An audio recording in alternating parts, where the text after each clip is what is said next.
ಇವತ್ತಿನ ದಿನ ನಾನು ಚಿಕನ್ ಬನ್ ಪರೋಟ ಮಾಡ್ತಾ ಇದ್ದೀನಿ. ಚಿಕನ್ ಬನ್ ಪರೋಟ ಮಾಡೋದಕ್ಕೆ ಇಲ್ಲಿ ಏನೇನು ತೊಗೊಂಡಿದ್ದೀನಿ ಅಂತ ಹೇಳಿದ್ರೆ, ಚಿಕನ್ ತೊಗೊಂಡಿದ್ದೀನಿ ಅರ್ಧ kg ಪೂರ್ತಿ ಬೋನ್ಲೆಸ್ ಇದು, ಮತ್ತು ಈರುಳ್ಳಿ, ಕ್ಯಾಪ್ಸಿಕಮ್, ಹಸಿ ಬಟಾಣಿ, ಕೊತ್ತಂಬರಿ ಸೊಪ್ಪು ಮತ್ತು ಶುಂಠಿ ಬೆಳ್ಳುಳ್ಳಿ ಪೇಸ್ಟ್, ಇದು ಕ್ರಷ್ ಮಾಡಿರುವಂಥದ್ದು. ಎರಡು ಹಸಿ ಮೆಣಸಿನ್ಕಾಯಿ ತೊಗೊಂಡಿದ್ದೀನಿ, ಸ್ವಲ್ಪ ಉಪ್ಪು, ಸ್ವಲ್ಪ ಅರಿಶಿನ, ಗರಂ ಮಸಾಲ, ಧನಿಯಾ ಪೌಡರು ಮತ್ತು ಅಚ್ಕಾರದ ಪುಡಿ. ಇದಿಷ್ಟಿದ್ರೆ ನಾವಿವತ್ತು ತುಂಬ ಈಸಿಯಾಗಿ ಮತ್ತು ತುಂಬ ಟೇಸ್ಟಿಯಾಗಿ ಚಿಕನ್ ಬನ್ ಪರೋಟಾನ ಮಾಡ್ಕೋಬೋದು. ನಾನಿಲ್ಲಿ ಮೊದಲಿಗೆ ಒಂದು ಕಡಾಯಿಗೆ ಎಣ್ಣೆ ಹಾಕೋತಾ ಇದ್ದೀನಿ. 2 ಚಮಚದಷ್ಟು ಎಣ್ಣೆ ಹಾಕಿದ್ದೀನಿ ಮತ್ತು ಈ ಎಣ್ಣೆ ಕಾದಿದೆ. ಈಗ ನಾನು ಹಸಿ ಮೆಣಸಿನ್ಕಾಯಿ ಹಾಕೋತಾ ಇದ್ದೀನಿ.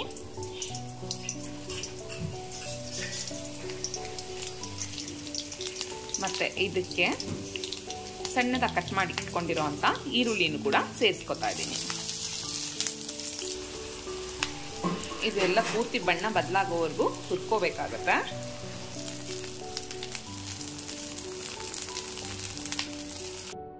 ಮತ್ತು ಈಗ ಇದಕ್ಕೆ ಹಸಿ ಬಟಾಣಿ ಸೇರಿಸ್ಕೊಂಡಿದ್ದೀನಿ.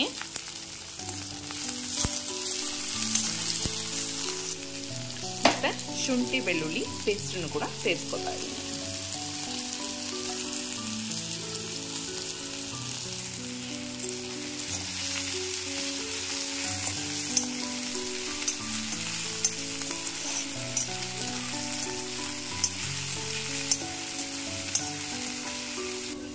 ಇದರಲ್ಲಿ ಹಸಿ ವಾಸನೆ ಎಲ್ಲ ಹೋಗಿದೆ. ಹಾಗಾಗಿ ಇಂಥ ಟೈಮಲ್ಲಿ ಚಿಕನ್ ತೊಗೊಂಡಿರ್ತೀನಲ್ಲ ನಾನು, ಅದನ್ನು ಕೂಡ ಸೇರಿಸ್ಕೊತಾ ಇದ್ದೀನಿ.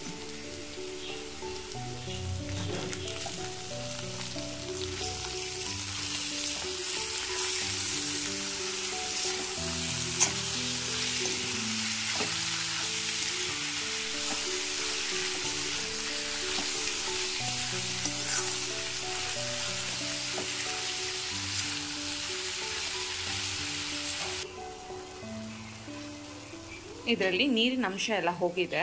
ಹಾಗಾಗಿ ಇಂಥ ಟೈಮಲ್ಲಿ ನಾನು ತೊಗೊಂಡಿರೋವಂಥ ಸ್ಪೈಸಸ್ ಏನಿದೆ, ಅಚ್ಕಾರದ ಪುಡಿ, ಧನಿಯಾ ಪುಡಿ, ಗರಂ ಮಸಾಲ, ಅರಿಶಿನ ಮತ್ತು ಉಪ್ಪು, ಇದೆಲ್ಲವನ್ನು ಕೂಡ ಇದ್ರ ಜೊತೆ ಸೇರಿಸ್ಕೊತಾ ಇದ್ದೀನಿ.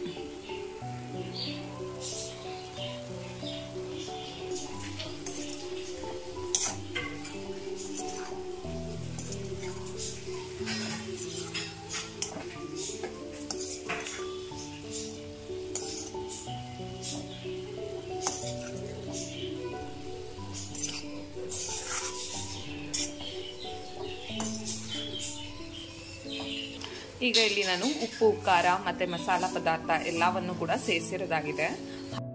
ಹಾಗಾಗಿ ನಾನೀಗ ಒಂದು ಪ್ಲೇಟಿಂದ ಮುಚ್ಚಿ ಕಡಿಮೆ ಉರಿನಲ್ಲಿ ಬಿಟ್ಬಿಡ್ತೀನಿ. ಈಗ ನಾನಿಲ್ಲಿ ಬೇರೆ ಇನ್ನೊಂದು ಕಡಾಯಿ ತಗೊಂಡು ಇದಕ್ಕೆ ಎಣ್ಣೆ ಹಾಕಿ ಕ್ಯಾಪ್ಸಿಕಮ್ ಏನು ತೊಗೊಂಡಿದ್ದೆ ಅದನ್ನು ಇದಕ್ಕೆ ಹಾಕಿ ಹುರ್ಕೋತಾ ಇದ್ದೀನಿ. ಏನಕ್ಕೆ ಅಂತ ಹೇಳಿದ್ರೆ ಅದ್ರ ಜೊತೆನೇ ಹುರ್ಕೋಬೋದು ಅಂತ ಹೇಳಿದ್ರೆ ನೀವು ಹುರ್ಕೋಬೋದು, ತೊಂದರೆ ಇಲ್ಲ.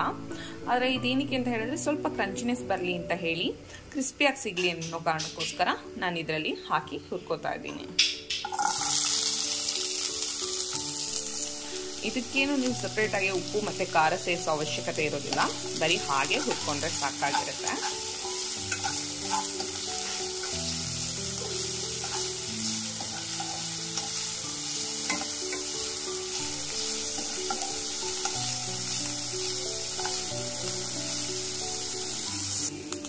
ಇದಾಗಿದೆ. ಹಾಗಾಗಿ ಇದನ್ನು ನಾನು ಗ್ಯಾಸ್ ಆಫ್ ಮಾಡ್ಕೋತಾ ಇದ್ದೀನಿ.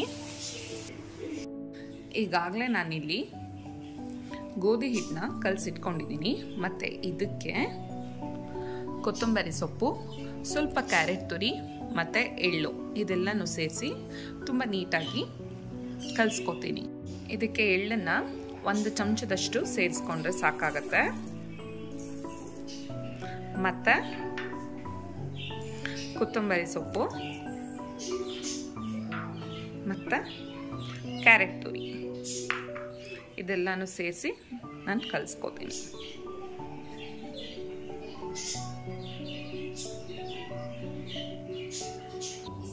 ಇದೆಲ್ಲ ಕಲಸಿರೋದಾಗಿದೆ.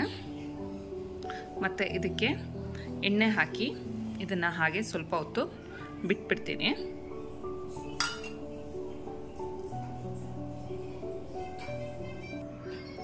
ಈಗ ಇದೆಲ್ಲ ರೆಡಿ ಆಗಿದೆ. ಇದನ್ನು ಸ್ವಲ್ಪ ಹೊತ್ತು ಹಾಗೆ ಬಿಟ್ಬಿಡ್ತೀನಿ. ಈಗ ಇದಾಗಿದೆ, ಹಾಗಾಗಿ ನಾನು ಇದನ್ನು ಗ್ಯಾಸ್ ಆಫ್ ಮಾಡ್ಕೋತಾ ಇದ್ದೀನಿ. ಆಫ್ ಮಾಡಿಕೊಂಡು ಈಗಾಗಲೇ ನಾನು ಕ್ಯಾಪ್ಸಿಕಮ್ನ ಏನು ಹುರಿದಿಟ್ಕೊಂಡಿದ್ದೆ ಅದನ್ನು ಬೆರೆಸ್ಕೋತಾ ಇದ್ದೀನಿ.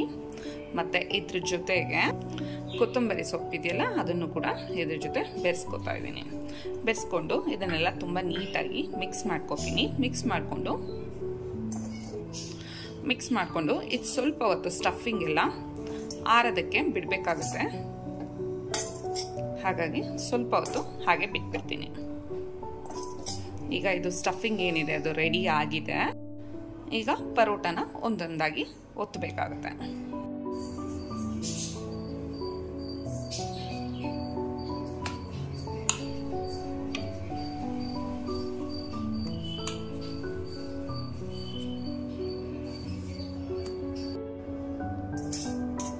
ಈ ರೀತಿಯಾಗಿ ತೆಳುವಾಗಿ ಲಟ್ಟಿಸ್ಕೊಂಡಿದ್ದೀನಿ. ಮತ್ತು ಇದಕ್ಕೆ ನಾನು ಒಂದು ಸೈಡ್ ಮಾತ್ರ ಏನು ಚಿಕನ್ ಸ್ಟಫಿಂಗ್ನ ನಾನು ರೆಡಿ ಮಾಡ್ಕೊಂಡಿದ್ದೆ ಅದನ್ನು ಒಂದು ಸೈಡ್ ಮಾತ್ರ ಹಾಕ್ತಾ ಇದ್ದೀನಿ. ಹಾಕ್ಕೊಂಡು ಇವಾಗ ಇದನ್ನು ನಾವು ನೀಟಾಗಿ ರೋಲ್ ಮಾಡ್ಕೋಬೇಕಾಗತ್ತೆ.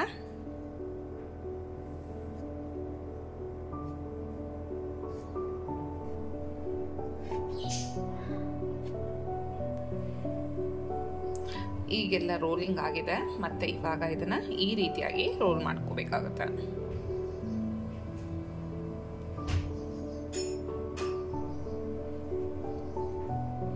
ಆಗಿದೆ. ಇದು ಜಸ್ಟ್ ಹೀಗೆ ಸ್ವಲ್ಪನೇ ಸ್ವಲ್ಪ ಪ್ರೆಸ್ ಮಾಡಿಕೊಂಡ್ರೆ ಸಾಕು.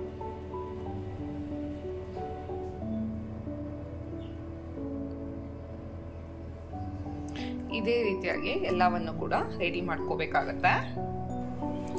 ಈಗ ಇಲ್ಲಿ ಎಲ್ಲವೂ ಕೂಡ ರೆಡಿ ಆಗಿದೆ.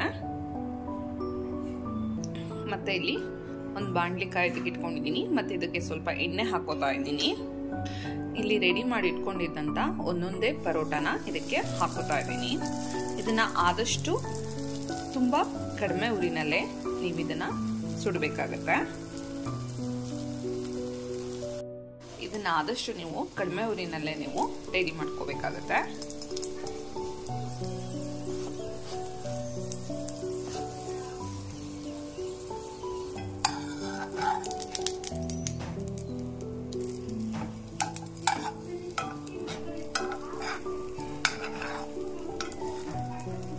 ಹೀಗೆ ಎರಡು ಕಡೆ ನೀವು ಬೇಯಿಸ್ಕೋಬೇಕಾಗತ್ತೆ.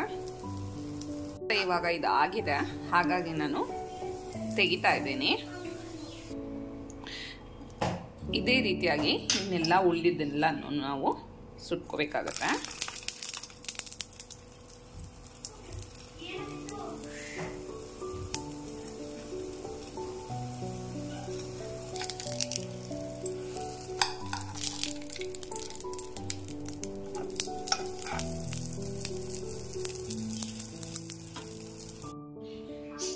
ನೋಡಿ, ಕೊನೆಯದಾಗಿ ನಿಮಗೆ ಇದು ಈ ರೀತಿಯಾಗಿ ಬರುತ್ತೆ.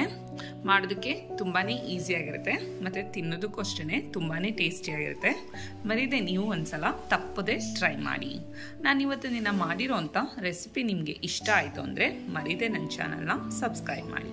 Thank you.